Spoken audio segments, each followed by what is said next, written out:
So welcome everybody to Shepherd Meadows 4th speaker series. We are really enjoying having these speaker series and having everybody participate. We're going to continue to offer these hopefully every quarter as we move forward. I would like to introduce to you our speaker today, Caitlin. I'm going to butcher it, Raftis, so we're Raftis. Caitlin is a licensed alcohol and drug counselor, and she's going to be talking about addiction and the healing power of animal connection. And I think that's obviously a topic that we can all very much relate to, especially being here at Shepherd Meadows and realizing the power of the connection of all of our animals here. So I'm going to hand it over to Caitlin, and we will have a presentation and then time for questions afterwards, and we'll go from there. Okay, so thank you. Thank you, Laura. My name is Caitlin. I'm a licensed alcohol drug counselor.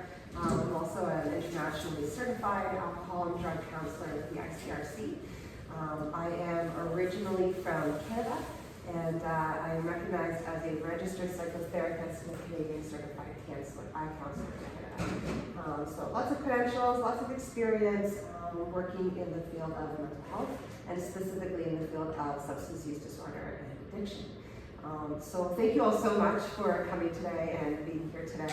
I'm going to walk you through some information about addiction, about substance use, substance misuse, and addiction, kind of understanding what it is. I think we all have an understanding of what it is, but just kind of leaning into understanding more how we specifically define it and what to look for and how to understand what addiction is, what causes it, what are the risk factors towards it, and then the best part is, how we can help and what we can do.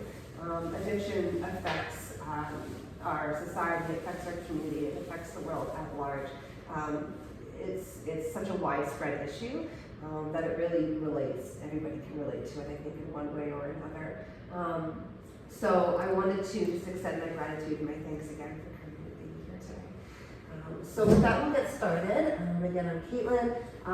I own a business called Against the Grain Counseling Services. I have a branch of that in Canada, and I just opened up a branch of my counseling practice here as well.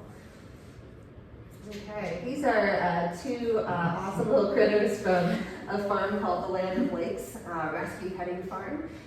They are near Kingston, Ontario. And this farm is dedicated to the healing power of animals. It was a huge inspiration for me, kind of way back in the day when I first started working with animals. They're all rescue animals with their own story of surviving adversity and then thriving. So what is addiction?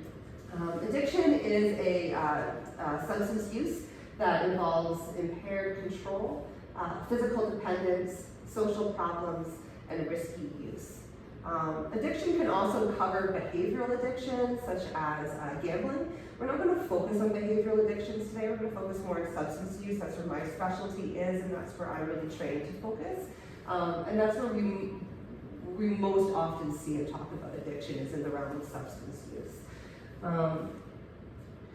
Addiction is patterns of symptoms that are caused by using a substance that an individual continues to use despite its negative consequences. And that's a really important part of understanding addiction. If you're considering your own substance use, the substance use of a loved one, substance use in the community, we all might have a different understanding of how much is too much. When we're looking at what addiction is, it's when you keep using it despite these negative consequences. So everyone might have different thresholds and different understanding of how they're using substances. If you're evaluating if it's become an addiction, it's repeated use despite those negative consequences. And addiction is also a response to pain. A lot of people know Gaber Mate. He's a great speaker and doctor in our community. He talks a lot about trauma and pain and the way in which we use substances to cope, and then we become dependent, and then we become addicted. So response to pain is a large piece of why addiction might occur, but addiction is also a response to pleasure. Some people lean into the experience of enjoying the substance, and that can lead them to developing a dependence and then developing an addiction. And that can then lead to pain. So sometimes pain is at the beginning, pain is always there at the end. Another few colorful critters from the Land O'Lakes Rescue Farm. What are risk factors for addiction? So when we're looking at risk factors, we're going to look at what might put somebody at risk of developing an addiction. There is now research that proves there is a genetic factor to that. So if there's a variation, a genetic variation in dopamine signaling regulation. So that's something that can be passed on from family member to family member. If that's in your family, it doesn't mean you're going to develop an addiction. It means it's a risk factor, so it might put you at risk. We'll talk a little bit more about how you work with that. Just because there's a risk factor, it doesn't mean that the addiction is going to develop. We want to look at those preventative factors that can help you to protect yourself against that. So genetics is one factor. Environmental factors is another. So home environment, parents' use in relationship to substances, hey there, Cameron. Kids at school, peer pressure, social behavior, leading to addictive use of substances as well. And then looking at addiction in your community, in your neighborhood, in your environment. So those environmental factors are really important as well to understand in terms of you may not have a genetic predisposition to addiction, but you might grow up in a community or in a school environment or in a home where that use of substances is problematic and it turns into an addiction. There's also research that shows that mental health disorders can put you further at risk of developing an addiction as well. So we often see that in the field, that addiction is concurrent with something else, be it a personality disorder, anxiety, depression. It often can couple with another mental health piece. And a lot of what we see as well is that the mental health disorder can leave you predisposed to anxiety, to stress, to loneliness, to depression, and then you reach for the substance to cope. So there's so much, when you look at addiction, there's so much reaching for a solution, and it just happens that you're reaching for a substance that's going to create more problems. But so often of the time, people that develop an addictive relationship to a substance, they're trying to find a solution to something else. So we often say, look beyond the addiction, look beyond the addiction. And that addictive part that's inside people who develop an addiction is actually trying to help. It's not helpful in the end, but it's an attempt to help. It's an attempt to solve a problem. It's just a malfunctioning solution. And capacity for resilience to adversity. So I went to a great workshop recently that talked all about resilience and how that can be such a great protective measure against addiction, as well as when resilience isn't really present, that can create more risk factors as well. So when you look at, maybe you have a genetic predisposition, right? Maybe the home environment or the neighborhood or the community or something is also leading you towards addiction or relationship with substances that isn't healthy. Maybe there is a mental health piece there. If you can build resilience, you're able to then ride out adversity. You're able to cope, right? You're able to cope more. So we're going to talk a little bit more about resilience and what resilience really means when we're looking at risk factors for addiction as well as preventative measures. And we're going to start leaning into the animal work there as well and seeing how animals help us with resilience. This is the puppy Bella May. Bella May has passed over the Rainbow Bridge now, but she was a wonderful, wonderful dog. She was an emotional support animal. She did not have the temperament in order to proceed for more training for therapy, but she was a wonderful animal with a lot of natural healing powers. So what is resilience? Resilience is the process and outcome of successfully adapting to difficult or challenging life experiences. Successfully adapting to difficult or challenging life experiences. I'm just going to break this down a little bit. So when we learn to adapt, we're able to then move through challenges. And a lot of things can prevent us from being able to adapt. That can also be genetic predispositions, character, personality. There's a lot of things that are part of nature that might inform your level of resilience. But we can also learn to be resilient. So, considering our own lives, everybody moves through adversity. Everybody moves through challenges, moves through harms. A lot of people move through trauma, either individually or communal trauma, societal trauma. And it's a question of how we move through that. Did we develop the tools to move through that? Did our parents know how to move through difficult times? Did we get stuck trying to cope? Did we have to grieve a loss when we were really young? What is the kind of adversity that we all experience in life, and how do we cope? How do we deal with it? How do we adapt, and how do we keep moving? And a lot of the time when we end up with addiction is because we got stuck somewhere in that process of adapting. So successfully adapting to difficult or challenging life experiences through mental, emotional, and behavioral flexibility and adjustment to external and internal demands. Mental, emotional, and behavioral flexibility and the adjustment to external and internal demands. So there's a lot there. I'm kind of trying to picture, what is resilience? What does that mean? What does that mean to be mentally flexible, to be emotionally flexible, to be behaviorally flexible? And what are those external and internal demands? And so again, kind of look at what are those pressures, external demands, pressures from our environment, from our homes, from our, our social circles, academic pressures, and then internal pressures. And we can often, pile that on in terms of what we expect ourselves to do, how we expect ourselves to live. And that can all add to then actually lowering our resilience because it increases stress. It increases stress levels a lot. So while some people naturally possess higher levels of resilience, it can also be learned and it can be cultivated over time. So when we're working with addiction, there's kind of two pieces here that are relevant for us and for as we're going to kind of couple this with animal-assisted work. If we can develop resilience early on in life, that could become a preventative measure against addiction. So I know Shepherd Meadows does a lot of work with kids, right? And learning to work with animals, learning to work with an environment that you have to adapt to as the seasons change. Shepherd Meadows, the needs of the animals as they change. And so being able to kind of build resilience when you're younger can help prevent addiction. You can also cultivate it over time. So if there are people that are healing from addiction or trying to move past a problematic relationship with substances, building that resilience is going to help, and it is something that we can do. It's not fixed, it's changeable, and it's something that we can always cultivate over time. This is another lovely horse from the Land of Lakes Rescue Farm, and I used him to talk about emotional intelligence. So when we're talking about resilience is correlated with high emotional intelligence.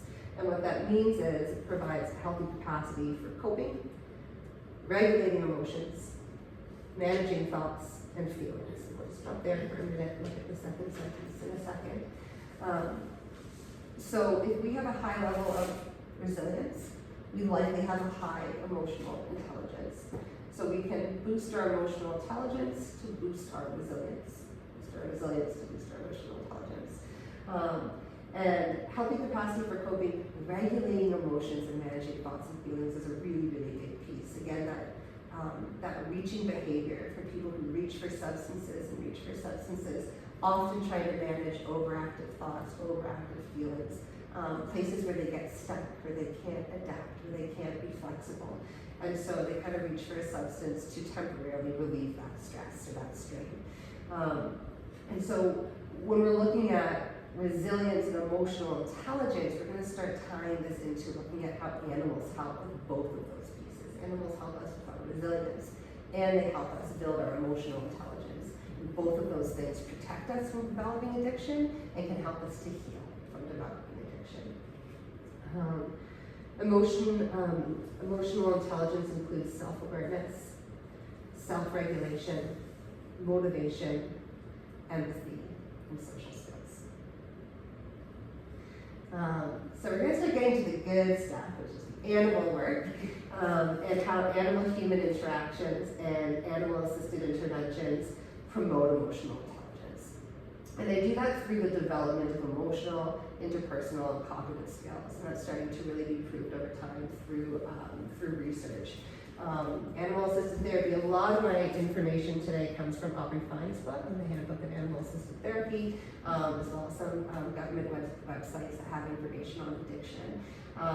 It's such a fascinating field, and it's a growing field, and we're contributing more and more research all the time to understanding all the ways in which animals benefit us. When we're able to boost our emotional intelligence through working with animals, we develop resilience to adversity, resilience to difficult experiences in life, resilience to difficult emotions, difficult thoughts and feelings, and all of that. and we can connect with the world around us. Addiction is a very isolating experience, it's a very lonely experience, and depending on when addiction develops, social skills can be really impaired. And so being able to actually reconnect with social supports is a huge part of healing in addiction. And animals can often be that first step. A lot of people struggling with addiction have very dysfunctional relationships. And they're dysfunctional because there's often a huge lack of trust. There is often trauma or pain or abuse and things that have happened. And then the addiction itself isolates you. So when people start working with animals, they build trust again, and they build connection again. And they understand their own body language and how that impacts the sentient creatures around them. And so as you build a relationship with an animal, you can start to trust, you can start to connect.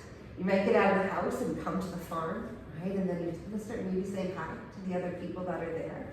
And the great thing about animals is that they don't have any kind of hidden agenda the way that people can, right? You can really trust an animal to behave the way that it's meant to behave, right? You can understand how it might respond or react to environmental factors and how it might respond and react to you. So that animal-human interaction is just so powerful in boosting that emotional intelligence.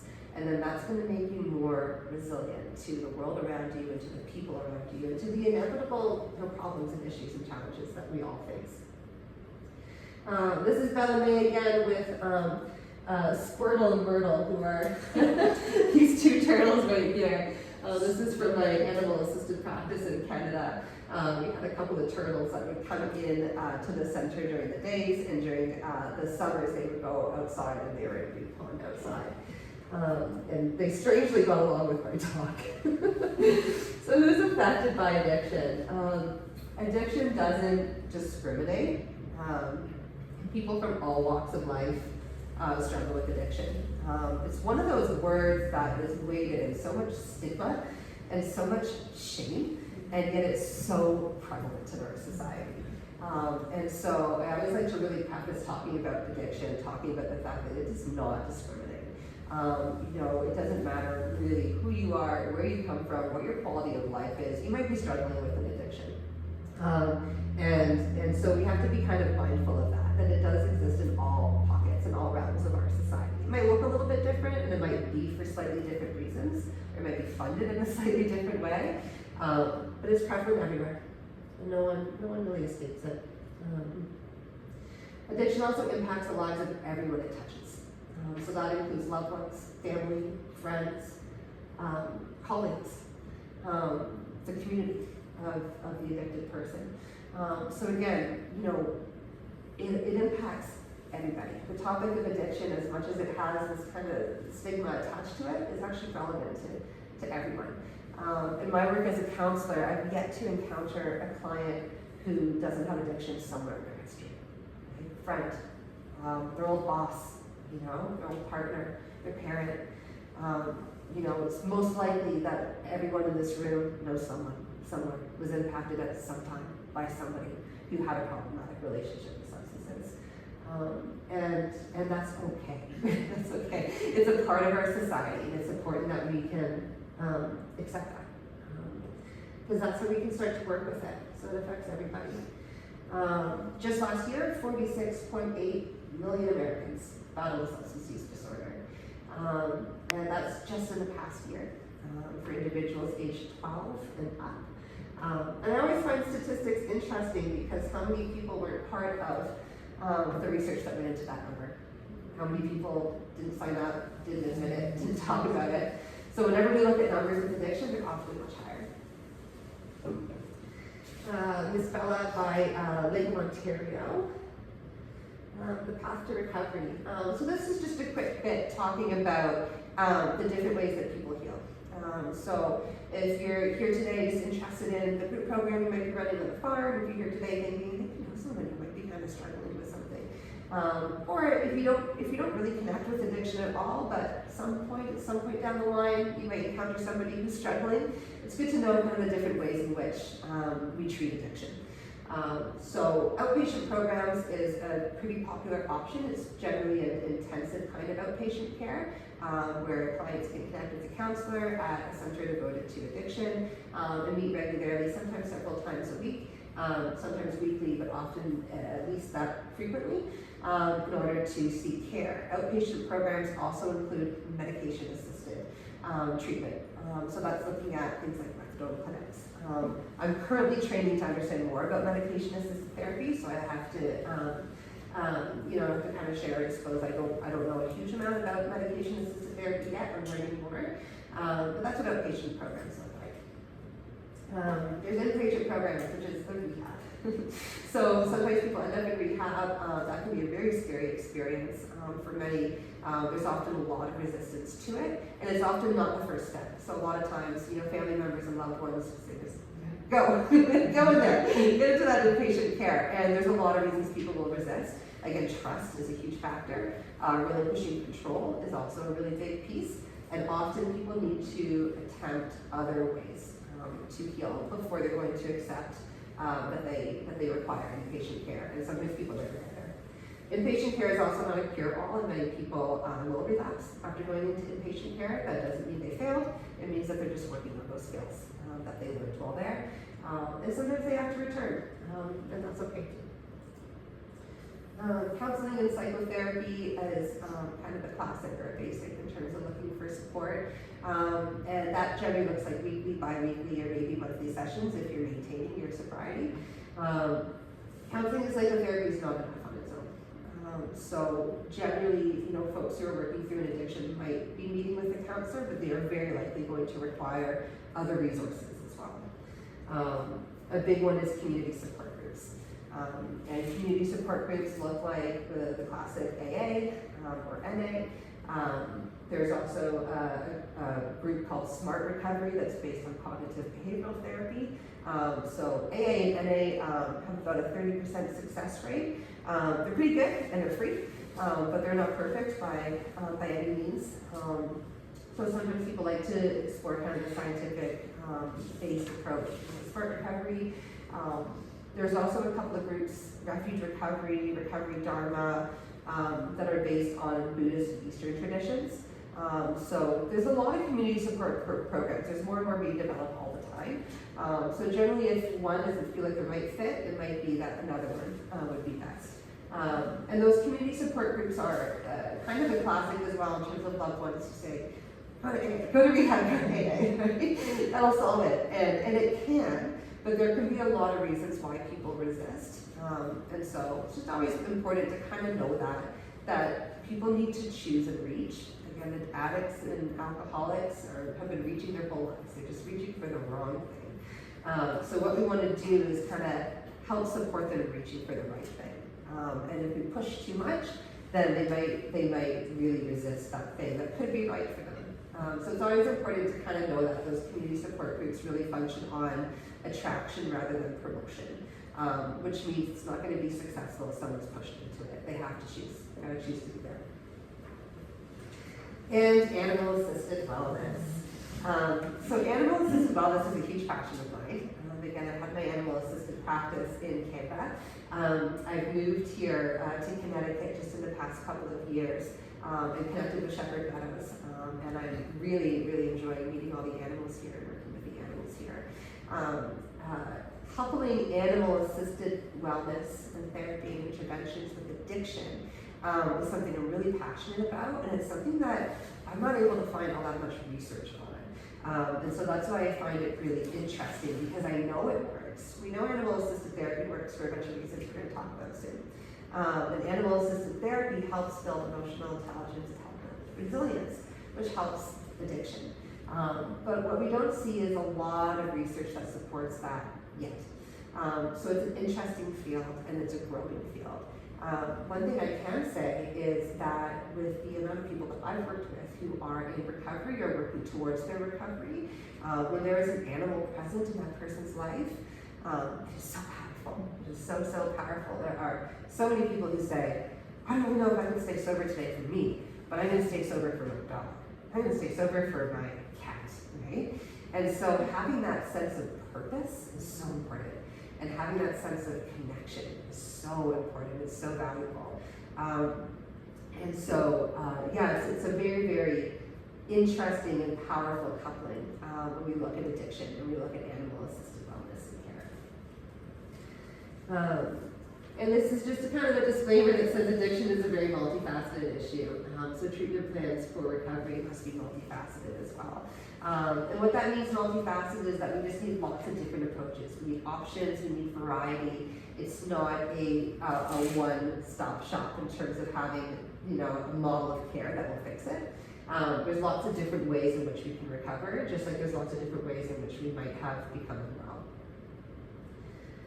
unwell. So how animals can help.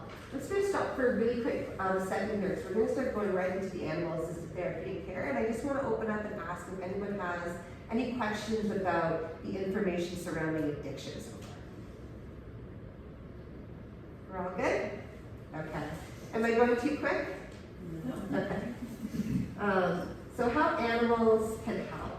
Animals foster social connection, and I spoke a little bit to that already. Animals not only create a social connection between you and that creature, but they also allow you to then connect to your society. So someone who's recovering from substance use might have been isolating in their home. They get a dog. That dog is now their companion. They are not alone anymore. Not only that, but the dog needs to go out for walks. And then somebody on the street says hi. Or they decide to go to the dog park and they make a connection with somebody out there. So there's ways in which animals not only make us not feel alone, but they create a bridge to them connecting with people. And people who might have similar interests or similar passions or similar needs. Animals assist in regulating our nervous system. There's a few different ways in which they do that. It also depends on the animal that you're working with. Horses, I believe, have the largest nervous system of any mammal. So when we're working with horses, we're really connected. Our whole bodies are feeling that horse, and that horse is feeling our whole body as well. So our bodies are going to align with the nervous systems around us. It's going to help to regulate and ground us. When we're working with smaller animals, petting the animal, holding the animal, keeping the animal close to you, that can all help to ground the nervous system as well. Many people like to have their dogs or their cats, kind of lie on them. We call that compression therapy, and that warmth and that pressure right on our chest and our heart, it activates our parasympathetic nervous system, and it tells us we're safe. So many, many people love to hold those animals close, and that's one of the reasons why, is that it regulates that nervous system. Again, looking at addiction and substance use, extremely dysregulated nervous systems, hypervigilant nervous systems, people who are always on guard, around themselves, around other people, can't trust. So those nervous systems are highly dysregulated, and depending on the amount of trauma, the amount of harm, they could be living in a state of a highly dysregulated nervous system for years sometimes, to the point where they don't even know what it feels like to be grounded. They don't even know what it feels like to feel safe. So working with that big horse and getting that sense of grounding, it could feel like something they haven't felt in years. Animals also help to regulate our daily schedule and our routines. And that's kind of a classic one that we don't always maybe even fully consider.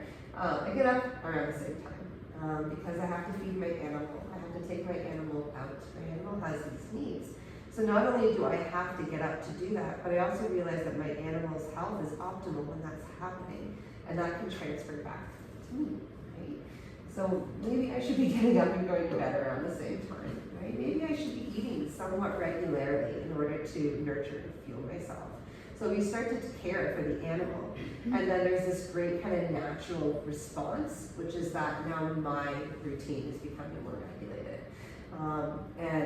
Substances can lead you to incredible dysregulation in terms of being up all night, sleeping for days, not eating anything, overindulging in a bunch of stuff. So we end up just being so dysregulated. And those animals, they just demand that regulation. They need it. They need it. And we feel it. We feel the benefits of it when we work with them.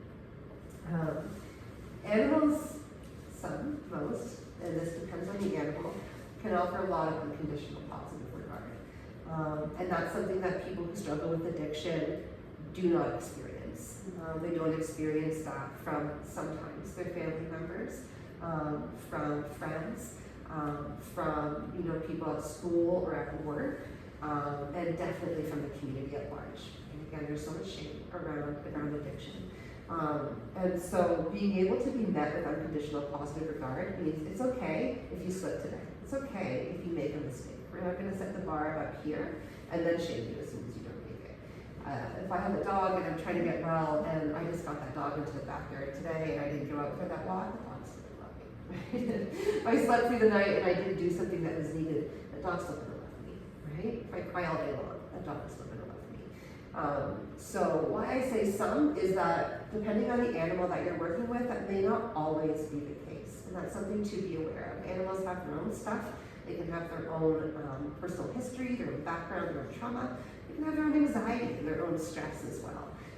As well as personality traits. Dogs can be generally pretty good for it. A cat may not. A cat may not offer you unconditional positive regard. Or maybe it just offers you unconditional positive regard and nobody else, right? So again, that can be quite unique. When we find somebody who has an animal who has been offered unconditional positive regard, we see that as a huge resource. And if people are seeking animal work, again, why we want animals to be vetted and trained and properly certified as therapy animals is so that they can offer that kind of unconditional positive regard. If you're working with an animal who has a lot of anxiety, then that may not be a great fit. Right? It may not be a great fit if you're trying to recover from an addiction and you're feeling rejected, right, by that particular animal.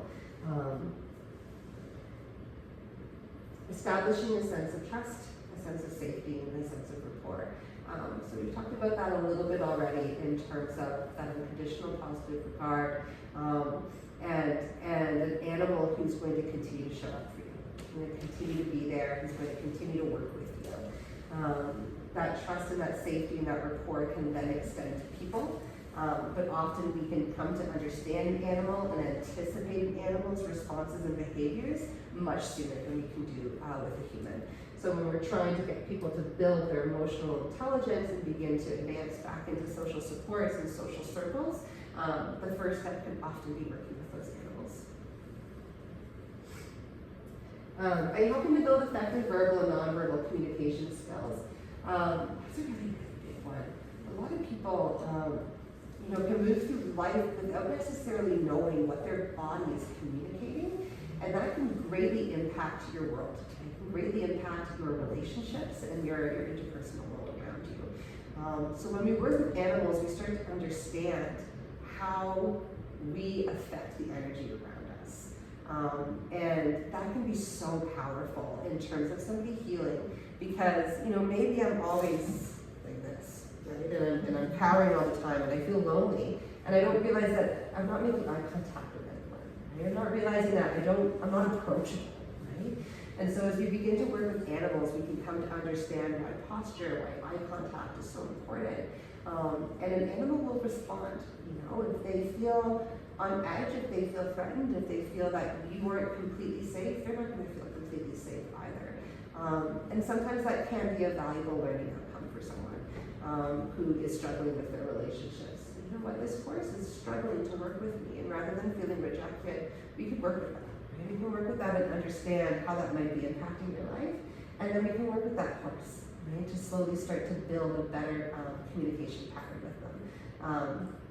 Putting out that hand, letting them come to you, keeping that head up, keeping your eye contact, doing things to ensure that you are providing an essence of safety, and you're providing kind of a direct channel of communication with that animal as well. So that's hugely beneficial to people recovering. Animals can nurture our biopsychosocial spiritual health. This is biopsychosocial spiritual is part of that multifaceted approach when we're working with addiction as well as tons of other mental health concerns. We want to make sure that we're not just targeting something in isolation, and we're looking at every single aspect of that person's life and that person's wellness as well. And animals are so valuable because they're healing right across the board. So we're going to break down what biopsychosocial spiritual means. This is Legolas. Legolas lives in Port Perry, Ontario. He was one of our bearded dragons at Against the Grain in Canada. And he's going to walk us through some biological health pieces here.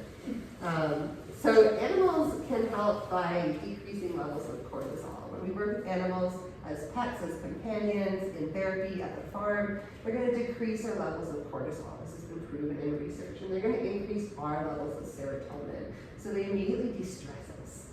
They make us feel more calm, they make us feel more relaxed.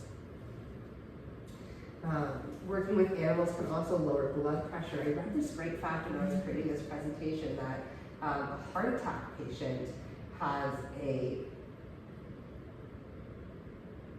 I have to get this fact right. Sorry, just give me a minute here. If a patient has experienced a heart attack and they have a dog, they are much less likely to then have another episode of a heart attack. So it ends up increasing their ability to heal and to keep that blood pressure low. I'm not going to try to remember the actual statistic of how frequently it was, but it was a pretty good number. Like it was over 50%. It was an over 50% increase in their health and well-being and their recovery if they had a dog at home. It's really interesting. Lowers your heart rate alongside lowering your blood pressure. Animals help with that daily routine, and again, that really helps you understand your body, understand how your body is going to function best, and give yourself that daily routine and that consistency and that structure that you need. This picture of Elliot came after one of his baths. Baths are really important. Baths are really important for bearded dragons because they can deal with compaction, and they can end up being like their bodies can end up just holding on to a bunch of food, not being able to process their food well. So they need to have these baths regularly in order for their bodies to kind of relax and process all of their food. So I use them as just an example of routines. Yeah, it's interesting. It's interesting. Circadian rhythm. So once we have that daily routine, once we're eating, we're bathing, we're doing all these good things that our bodies need for us, we start to develop a better circadian rhythm. And that's something that's often extremely dysregulated for people that are experiencing substance misuse and addiction. Depending on the animal, you can get fresh air. He used to come outside with us a little bit. Dogs will come outside, cats may or may not. Often here when we're at the farm, we're working outside with the horses or the goats. But sometimes we're inside as well. So depending on the animal, you may not always get that fresh air, but it's really great when you can. And exercise, just moving our bodies. Animals remind us that consistency, structure, and routine are all essential for our well-being. And that's something we experience all the time when we're working with animals. This is Leopold and Hugo, some of our resident animals.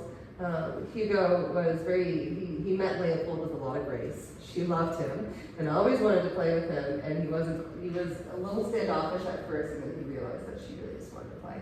And so he started to let her get quite close, and they used to hang out quite a bit. So when we're looking at psychological health, again, the research is starting to show some really, really cool things in terms of the neurochemicals, endorphins, dopamine, serotonin. There is such an incredible shift in our biological and psychological health when we work with animals. And the dopamine is a really interesting one because of the genetics that say dopamine signaling regulation. It's a genetic variation in your dopamine signaling regulation that can make you predisposed to develop an addiction. So animals are going to give you more dopamine, right? We often see the concurrent mental health disorders, anxiety, depression. You can have a low level of dopamine. ADHD, there's a huge correlation between people with substance misuse and ADHD, either diagnosed or not, lower levels of dopamine. So animals will give that to you, and it's so powerful. They also have neuroreceptors that will turn and direct towards you as you work with them. So when you're petting a cat, you're petting a dog, they're looking at you, you're looking at them, your neuroreceptors are turning towards each other and connecting with each other. And you can feel that. You can feel that connection, you can feel that empathy. That's a really, really interesting fact, and it's something that you can attain and you can nourish. So feeling isolated, feeling stigma from the community, maybe not receiving empathy anywhere else, part of that unconditional positive regard is feeling that empathy from the animal, and being able to share, reciprocate that empathy back towards them. Reduces stress, reduces anxiety, reduces depression. Having animals around can do all of these things. On top of assisting in the regulation and maintenance of those concurrent mental health disorders. So there's a huge amount of psychological health that can go into working with an animal. We also want to be conscious of animals that have anxiety, animals that have stress, people that may have allergies, people who may not be able to properly care for animals. So we always want to be mindful that animals are living companions and they have their own needs as well. They can offer a lot of psychological health, but they also require care. And we want to always make sure as we're working with animals that we understand it is a reciprocal relationship. Social health. This is Bella on Lake Simcoe in Ontario. With my mom out for a boat ride. And I use Bella a lot because she was just a huge healing, piece for me. Such an incredible critter. Animals offer human companions a buffer against that adversity, right? Now I'm not alone. I'm not braving these waters by myself. I have somebody beside me. The companionship and connection through pets, emotional support animals, service animals, and therapy animals can provide life-saving social support and increase your quality of life immensely. I put in these different types of animals because it is important to understand the differences between these types of animals that we work with. I'm not going to go into a lot of detail around that today, but just to say that animals can function as a pet, as a companion. The emotional support animal is an interesting designation that is slightly controversial in the field. Animals can certainly offer emotional support and be designated in that way, but they don't need to pass any type of official training in order to do so. So they might be an emotional support animal for you, but that doesn't make them an appropriate animal to be working in an environment with others or to be taking out into nursing homes or rehabilitation centers or things like that. Service animals are generally designated to help people with physical disabilities, people who are blind, who are deaf, people who are struggling with different types of physiological challenges where an animal may be trained to sense if your blood pressure is getting low, if your heart rate is changing, things like that. They're really, really highly trained service animals. And therapy animals are trained as well in terms of their temperament and their behavior, but they're not going to be specifically trained to work with a health condition. Do you have any questions about that or the different types of animals that we work with? A lack of companionship and social support are major risk factors for people struggling with substance use and addiction, and that makes them more vulnerable to feelings of loneliness and feelings of depression. So I think that message is kind of hitting home. It's out in this presentation in a few different ways. It's such an important piece. It's such an important piece. When we're looking at recovery from addiction, connection is like the opposite of addiction. As soon as we start getting into addiction, we are isolating more and more and more. And we need that companionship, we need that social support, we need that connection in order to heal. There was a really interesting experiment that they did with rats where they were giving rats substance, I think it was cocaine, and the rats had developed an addiction to this substance and they were in isolation.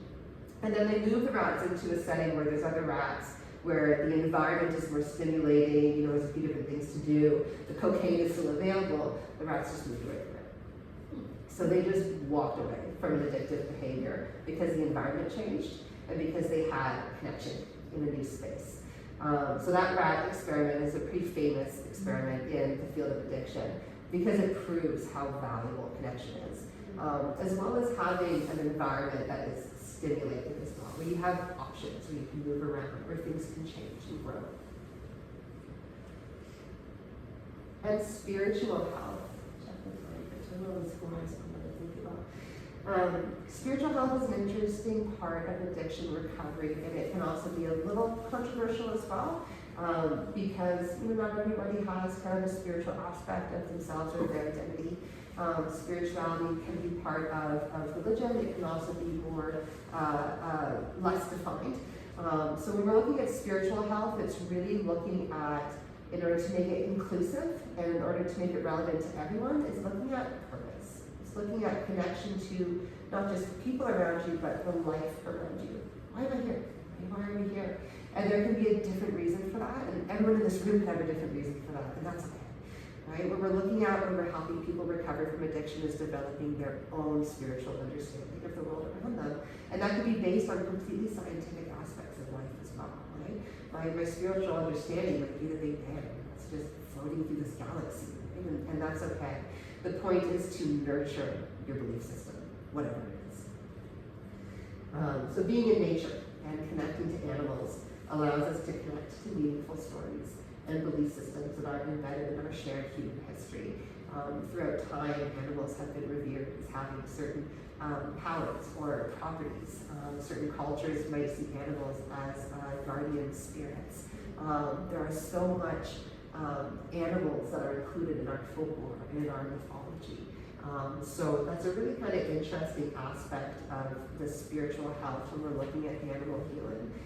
One is it can connect you to your culture, it can connect you to belief systems or stories or mythologies that are important to you, but it can also give you, in the current day, a sense of purpose, right? A sense of a higher power, the life force that's inside this animal who's come to you and who's helping you and who trusts you when nobody else does, right? So when we're looking at spiritual health, we're looking at really nurturing that sense of purpose and that sense of connection when working with an animal. I had an interesting fellow in the recovery community say to me, what is God spelled backwards? Right? So many people in recovery connect with dogs, you know, and it's incredible to see how powerful that is. And that's a power that is beyond us. And that's what we're trying to do when we're healing from addiction, is get beyond us and connect with something beyond us. Tell me stories. This is Belle. Belle is part of the Destiny Equestrian Complex in Innisfil, Ontario. And I used to take Belle riding about a decade ago. I worked with Belle for maybe about a year. It wasn't a very long amount of time. But I worked with Belle while I was going through some stuff and personally developing and personally recovering. And I found Belle was so amazing because they worked with natural horsemanship. And I'm not a big rider, I'm not a specialized person in terms of working with horses. It's something I aspire towards. It's not something that I have a lot of training in. And so I was learning about natural horsemanship, and I was learning about that connection with the animal. I was learning about that trust that you build with the animal and the rapport, and building this reciprocal relationship. So what I found so valuable about Belle, even though Belle was only around for a little bit of time in my life, was that whenever I sat on Belle, she moved. The trainer said, you know, you have to work with Belle to let her understand where you want to go. No kick, no whip. How is Belle going to understand where I want to go? And what I realized was, I was sitting like this, right? Postures like that. And Belle took that to say, I am not confident. So Belle doesn't want to move because Belle knew that I wasn't confident. And so I had to really learn to sit up, roll the shoulders back, put my head up, and look where I wanted to go. And Belle started moving. And it was amazing to see how subtle that was. If I got distracted, and my mind gets distracted pretty frequently, Belle would either stop moving or she'd veer off course. Because when my thoughts go, my eyes go, my head goes, my posture goes, and then Belle changes direction.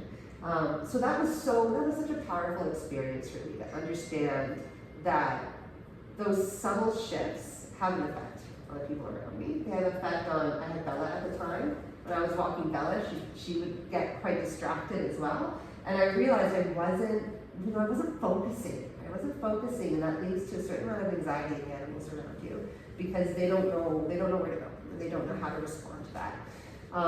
So that was my story on Belle, and we're getting near the end of the presentation right now. So I kind of wanted to just open up the room for a minute with a bit of an interactive presenter, even though I kind of just talked at you for 50 minutes. I would love to hear from anyone who feels up for sharing any kind of story about an animal that's ever touched your life. It could be a horse like Belle that you worked with for a really short amount of time. It could be a critter that you met when you were young, a creature that you maybe rescued or cared for. It could be a family pet. It could be a pet you have today. It could be an animal on the farm. I'm just going to open the room up for a minute and see if anybody would like to share with us a story about an animal that touched or changed your life.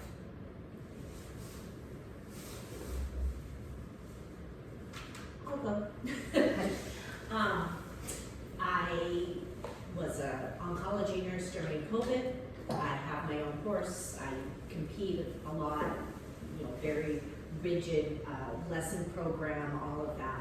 But during COVID, I completely changed everything and my interactions with my horse because I was in a really rough place mentally, just so burnt out, leaving work, just really struggling. Sorry, I'm gonna get emotional.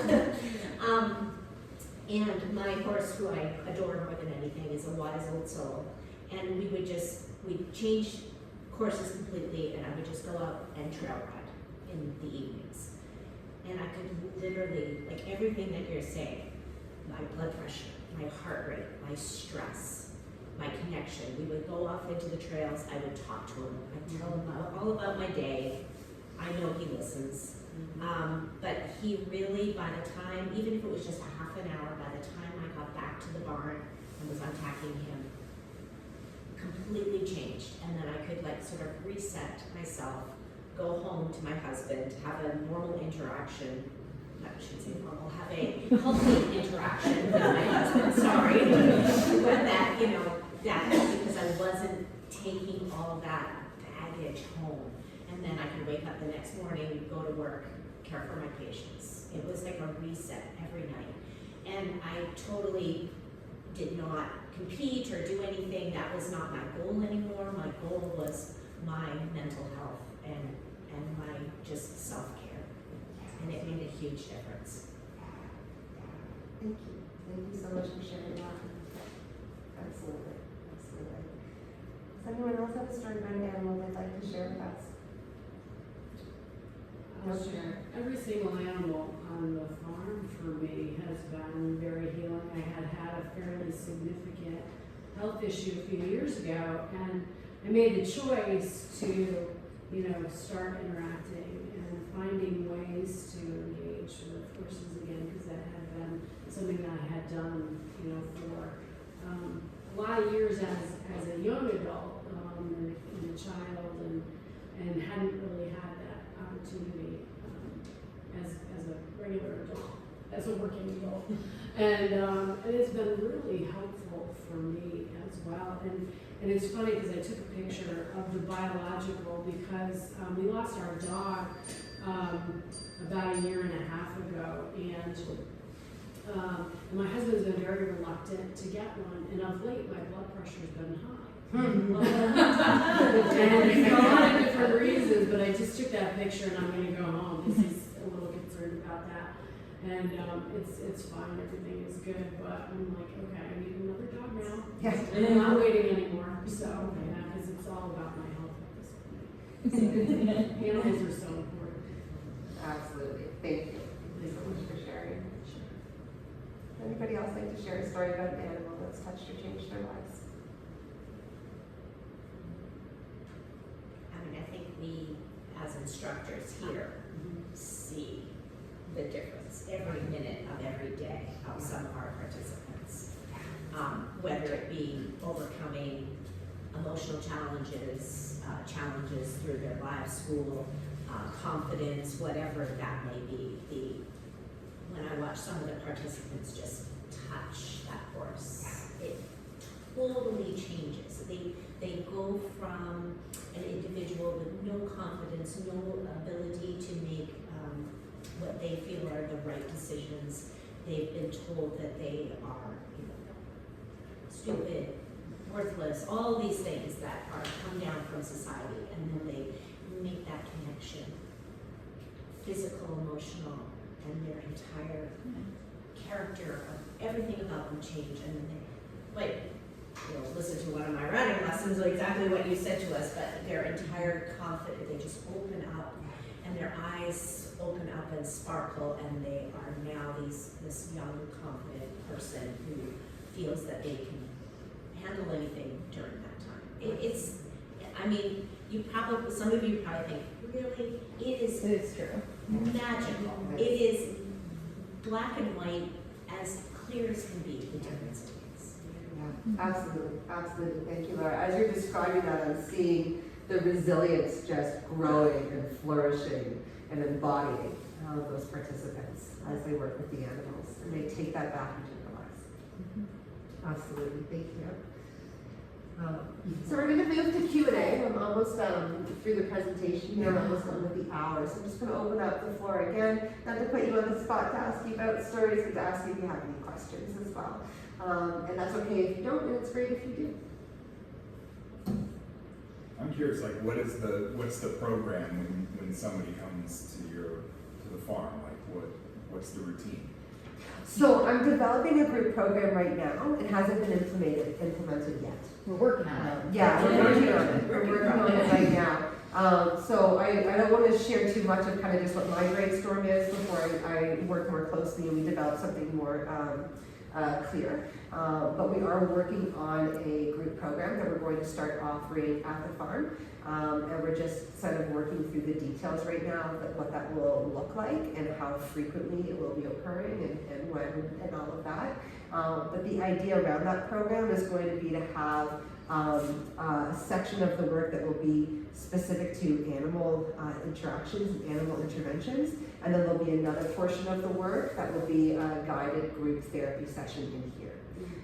So when participants come, they'll be able to work with animals out on the farm, and then they're also going to have some time in more structured addiction counseling in a group therapy format. Did I answer enough of the questions so far? Any other questions? I do. Yeah. I know we were talking about addiction here, but I'm curious whether or not the findings are similar for folks who have, other situations like PTSD and some other, challenges. Yeah, absolutely. Addiction is actually not heavily focused on in the entire handbook that I've worked through and that I worked from. So yeah, absolutely. Looking at people who have trauma, who have anxiety, who have depression, absolutely. All of those benefits translate to a variety of mental health concerns. Absolutely.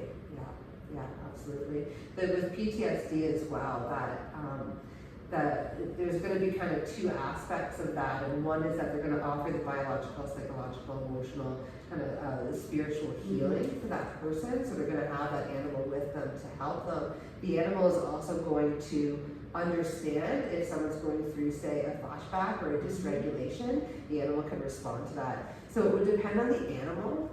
If you had a service animal for someone with PTSD, they might be able to actually cue or direct or let people know, or let the actual individual themselves know you're dysregulating right now, you're going through a flashback right now. But people with PTSD might also have a pet or an emotional support animal that doesn't have that formal training, but is offering all of those wellness pieces just through being there. Nicole, would you feel comfortable saying anything? So I'm not sure if everybody knows who Nicole is. I'm one of the therapists here and I'm a generalist, but I have a strong focus and certification with EMDR therapy, which is trauma therapy, and I do that through courses with the clients I have that use EMDR therapy. So, and Emily, you've been there, and it's just exactly, you're so good at articulating all the pieces. When you're talking about addiction, it's exactly the same.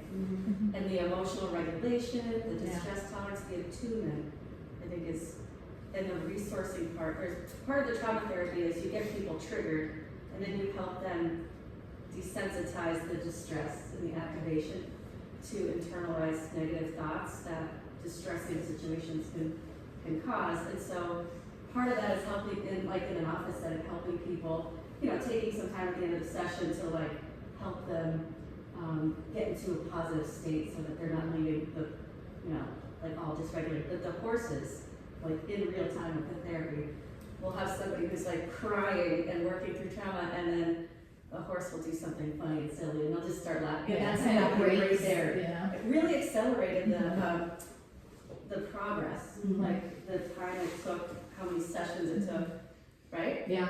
The ones that we Sure. had that have done EMDR here specifically with, you know, horses. Yes. And that's all they were doing, they were like, done. Mhm. Like, how come they're not coming? Oh, well, they're done. They don't need therapy anymore. What do you mean? Yeah. They're at their goals. Healing power, is that good? Yes. Yeah, absolutely. And PTSD, there is a huge correlation with addiction or substance use as well. So again, that risk factor of mental health concerns and PTSD. If you can treat through work with animals, you might help to prevent a use of a substance becoming a problem. And really, there's no real serious addiction without trauma. Trauma is the underlying, you know. Yeah, absolutely. So this is me saying thank you so much for coming here today, for spending an hour talking about addiction and the healing power of animal connection. It's something that I am really passionate about, and I'm so glad to see so many faces here to take in my presentation today. Please reach out after the presentation, or you can let us know in the sign-up sheet, put a little star by your name if you'd like to hear more information about the program as it comes out and is released into the community for group counseling for adults that are struggling with substance use and addiction. And I just wanted to mention on that point as well, you might know people who benefit from the program. You might cross paths with somebody in the future who might benefit from the program. And it's an important disclaimer that I realized I actually didn't put into the presentation earlier, that when we're looking at substance use disorder, we're looking at addiction, there's not an automatic this is a goal of abstaining forever from these substances assumption. So, you know, if people are coming to the group program as it's developed and it comes out, I want that to be a very clear message that this isn't about us choosing that you're never going to use those substances again. A lot of people have problematic relationships with substances that can develop and even ebb and flow over time before they fall into that category of a really severe addiction. So, you know, this group program can work for somebody who is questioning the relationship to a substance, and it can bolster some of those health pieces so that you don't fall into that category of the substance becoming so problematic that it becomes an addiction. So I really want it to be an open group for people who are questioning and interested and aware of the relationship to substances and wanting healthy ways to cope and to prevent addiction. And that's me. Did I have one question? Yes. Sorry. Sure. Are you guys working partner with rehab facilities to provide AAT and integrate the two caring systems into one treatment protocol? Not yet. Not yet. I would like to network with the rehab facilities here, and because I'm pretty new to the scene, I haven't really connected all that much yet. I was at a conference a couple of weeks ago learning about resilience to adversity with a lot of colleagues who are working at various inpatient and outpatient centers. So my hope is to start networking with them more, be able to bring presentations like this to them, be able to let them know about, you know, our group counseling program as it evolves here, and start to bridge that gap. Because I've seen like a lot of programs putting rescues in prisons, which have been very successful, and similarly with veterans as well, but I haven't seen much with rehab facilities. Yeah, exactly. I worked at a rehab that used to take the patients out to work with horses and do some equine assisted work. So I've seen it. We also will see a little bit more frequently dogs going in to a rehabilitation center and just working with the patients that way. So it is there, and again, it's one of those areas that could grow and could be nurtured. And that's my hope, is to begin kind of feeding that realm and making that connection between the animal assisted work, be it taking the patients out, be it letting them know they can come here after they've done their stay, or maybe bring the animals in. And then my second question was, what's it going to take for insurance to cover AAT? What's going to fill the gap? Yeah, that's a great question. And coming from Canada, it's covered up there. So I actually don't know. That's something I need to learn more about. There's enough research that has been validated and accepted in the realms of insurance up north in Canada, where now it is covered. But the insurance, system down here is something that I'm very green in, and I'm still trying to understand more about. Well, the good news here, that now, like, you know, if you started a group here, you can bill it as, because you're a licensed therapist, as routine, regular outpatient mental health. The only thing that's different is place of service. Yeah. So instead of 11, it's 02, which is, it's just a coding thing. You know? Yes. And then they would, you know, then there's like a farm fee or something, but, and for group therapy, it's a lower outpatient, people out of pocket or something, it's lower than like for an individual session. Right. So, cause you get, you know, so there is a way around it, I mean, Yeah. Find those loopholes. Yeah. which is totally legal, I mean, it's Yeah. just the place of service, so, Yeah. because it is you're a licensed therapist, you're doing, you know, evidence-based therapy, the animals are incorporated, you just have to address that in your liability insurance, but Yeah. insurance, yeah, just like, you know, like EMDR is supposed to be a 90-minute session, like, that's best practice, but insurance only covers 60 minutes. Right.